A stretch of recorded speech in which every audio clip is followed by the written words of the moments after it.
Hello everyone, কেমন আছো সবাই? আজকে কিন্তু ছুটির দিন, বৃহস্পতিবার। আমাদের বাড়িতে ছুটির দিন। আমাদের বাড়িতে রবিবার ছুটি হয় না, বৃহস্পতিবার। তো আজকে একটা ব্যস্ততম দিন গেল।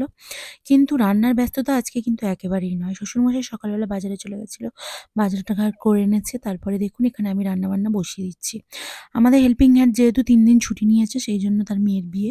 সেই কারণে আমি আর আমার শাশুড়িমা যতটা পারছেন করছেন এবং আমি বাকিটা সামলে নিচ্ছি। তো দেখুন সকালবেলা রাত্রিবেলা যেহেতু বাসন-কোসন মেজে রান্নাঘর পরিষ্কার করে রেখে দিয়েছিলাম, সেজন্য সকালবেলা অনেকটাই কাজ কম। তো সকালবেলা এই যে এখানে বসিয়ে দিয়েছি, একদিকে মুগের ডাল আর একদিকে আম পটল ভাজা করছি আজকেরে। আর আ আ করব অ চাটনি, আমের চাটনি, মুগের ডাল আর উচ্ছে আলু ভাতে দিয়েছি।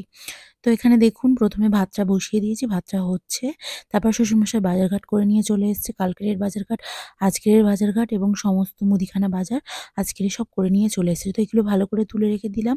রেখে দিয়ে সকালবেলা যেহেতু স্নান-টান করে নিয়েছি, নিয়ে তাড়াতাড়ি করে রান্নার কাজে লেগে পড়েছি। কিন্তু অন্যদিন দোকানের রান্নার প্রচুর তাড়া থাকে, কারণ সময়ে ভাত যায়, নইলে কিন্তু দেরি হয়ে যায়। ১টার মধ্যেই মানে ১২:৩০ ১টার মধ্যেই রেডি করে দিতে হয়। কিন্তু আজকের একটু বেলা হলেও কোনো অসুবিধা নেই, যেহেতু সবাই বাড়ি আছে। তো দেখুন এখানে আমি সব একটা, একটা করে রান্নাবান্না করে নিচ্ছি। আর ওখানে ভাতটা দেখুন উচ্ছে আর আলু ভাতে দিয়েছিলাম। তো ভাতটাও হয়ে গেছে। আপনারা কারা, কারা বাড়িতে মুগের ডাল আ মানে সবজি দিয়ে খেতে ভালোবাসেন জানাবেন। আমার কিন্তু মুগ ডালে একটু সবজি হলে খুব ভালো লাগে। মানে গাজর, বিনস এগুলো দিয়ে করলে খুব ভালো লাগে।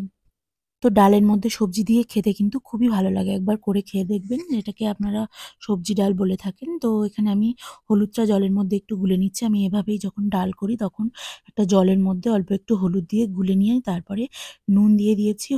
হলুদটা গুলিয়ে নিয়ে আজকে যেহেতু দোকানে ভাত যাবে না, তাই জন্য অল্প ভাত হচ্ছে। আর এর মধ্যেই একেবারে বিড়ালের ভাতটাও এখানেই হয়ে যাবে। মানে আমরা বাড়িতে সবাই খাবো আর বিড়ালকেও দেওয়া হবে। তো এখানে দেখুন ফ্যানটা ঝরিয়ে নিয়েছি। তারপরে এখানে পটলের তরকারি একদিকে আর একদিকে বসিয়ে দিয়েছিলাম চাটনি। ১ম এ হয়ে গিয়েছিল ভাজা আর বাকি আ যেটা মানে করেছি আলু দিয়ে বাদাম দিয়ে ভাজা আর পটল ভাজা। তো বসিয়ে দিয়েছিলাম। তো আমার বড়মশাই বলল একটু পাঁপড় ভাজতে, কিন্তু আজকে আর পাঁপড় ভাজিনি।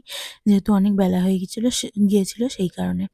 তো এখানে দেখুন সবকিছু রেডি করে নিয়েছি। আজকে রান্না-বান্না সব জোগাড়।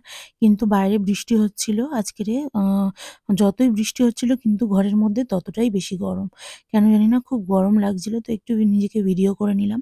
তারপর রান্না-বান্না সব গুছিয়ে রেখে দিয়ে গ্যাস টেবিল ভালো করে পরিষ্কার করে মুছে নিলাম।